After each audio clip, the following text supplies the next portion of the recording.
Good afternoon दोस्तों, कैसे हो आप सबको? मेरा नमस्कार, सत श्री अकाल, प्रणाम। 11 से न्यूजीलैंड के साथ ओडीआईज और 3 ओडीआईज और 5 T20 की सीरीज चालू हो रही है, याद है ना? तो क्रिकेट के लिए थोड़ा वार्म अप करना पड़ेगा। कल हमारे भारत के और वर्ल्ड के महान क्रिकेट ऑलराउंडर दिग्गज श्री कपिल देव जी का बर्थडे था। तो कपिल देव जी को थोड़ा याद कर रहे थे, उनके एकम्प्लिशमेंट, उनकी पर्सनालिटी, उनकी स्पोर्ट्समैन स्पिरिट, उनको जो अवार्ड मिले हैं उनके बारे में जिन लोगों ने कहा है उसके बारे में आप सुनोगे तो आप भूल जाओगे आज के क्रिकेटरों को देख के। इतने ज़बरदस्त अचीवमेंट थे उनके। वो तो प्रैक्टिकली तो ऐसा कह सकते हो कि वो भारत के पहले फास्ट बॉलर थे, क्योंकि अभी तक के जितने भी इंडिया में बॉलर थे वो सब ऑलराउंडर थे, जैसे कि महेंद्र अमरनाथ जैसे।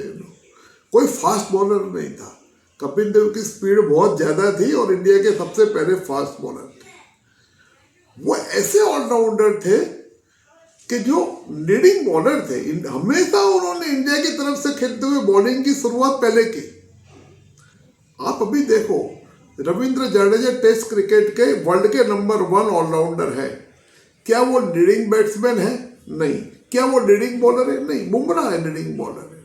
हार्दिक की बात करो, T20 में हार्दिक वंडरफुल ऑलराउंडर, हमको मैचेस जिताता है, टूर्नामेंट जिताता है, वर्ल्ड कप जिताता है। क्या वो लीडिंग बॉलर है? नहीं।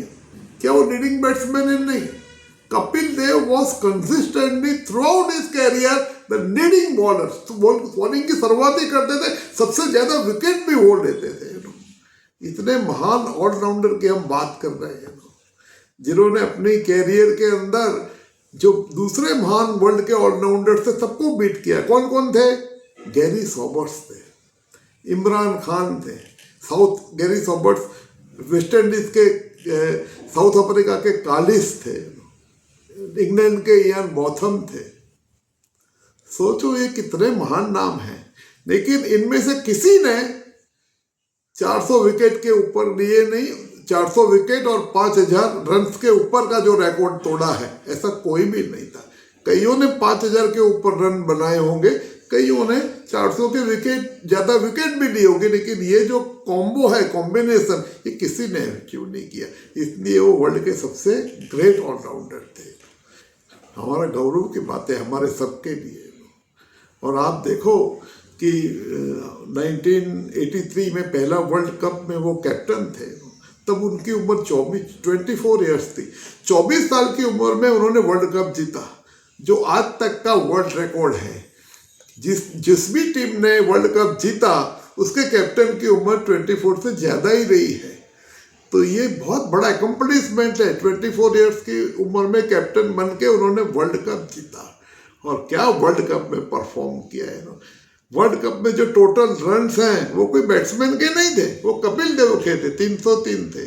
वर्ल्ड कप में जो सबसे हाईएस्ट कैचेस थे, नॉन विकेट कीपिंग कैचेस, वो किसी और के नहीं थे, कपिल देव के थे, 7 कैच थे। विकेट भी उन्होंने जबरदस्त ली। तो इतने महान ऑलराउंडर थे, और वो बात हम कैसे भूल सकते हैं जब इंडिया और वेस्ट इंडीज फाइनल में खेल रहे थे और इंडिया तो बहुत सस्ते में आउट हो गया था 183 रन करके।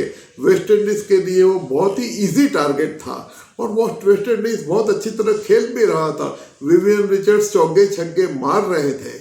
तब मदन लाल की बॉलिंग में उन्होंने एक्साइटमेंट में एक बॉल जोर से उछाला जो बाउंड्री लाइन के नज़दीक था। कपिल देव 20 यार्ड्स इनसाइड थे, उन्होंने 20 यार्ड्स बैकवर्ड दौड़ते दौड़ते दौड़ते दौड़ते ये कैच किया है। इतना महान कैच था, उसको turning point of the world cup माना गया है।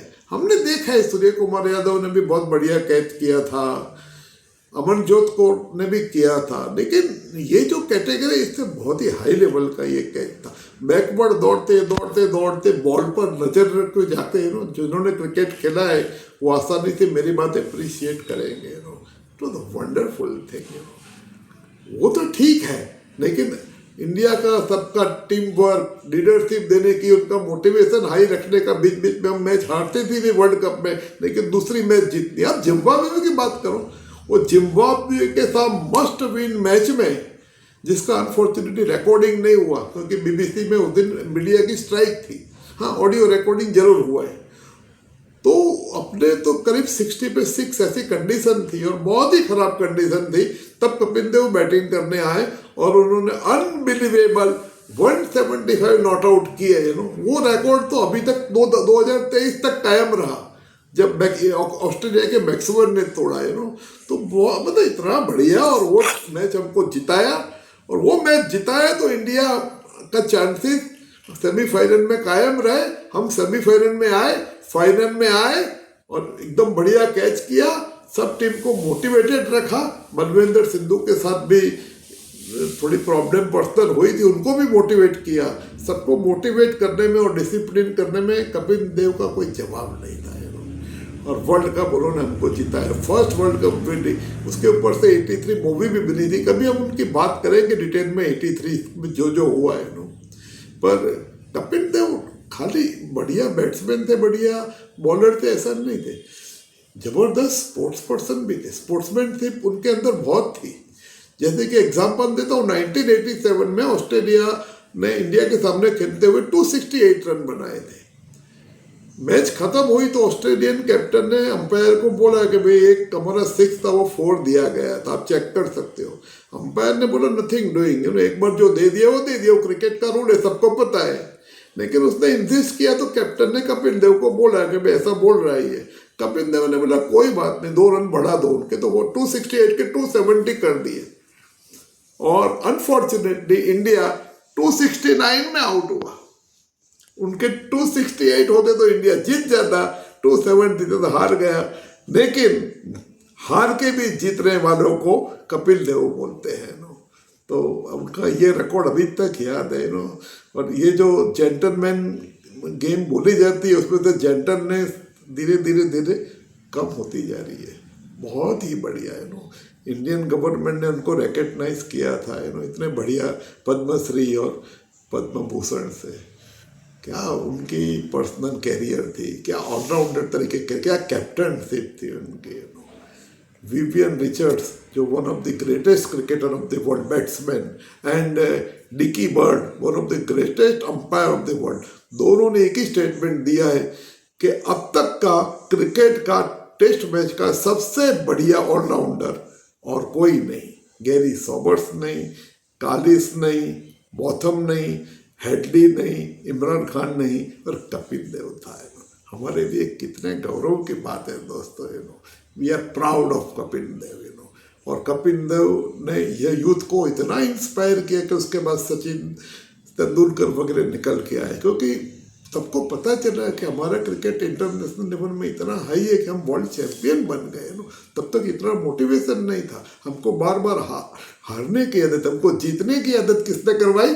कपिल देव। उन्होंने पर्सनल इम्प्रूवमेंट्स भी बहुत लाए, जैसे कि वो इनिशियली फास्ट बॉलर में स्विंग जो उनका था तो वो ऑफ स्विंग था ज़्यादा।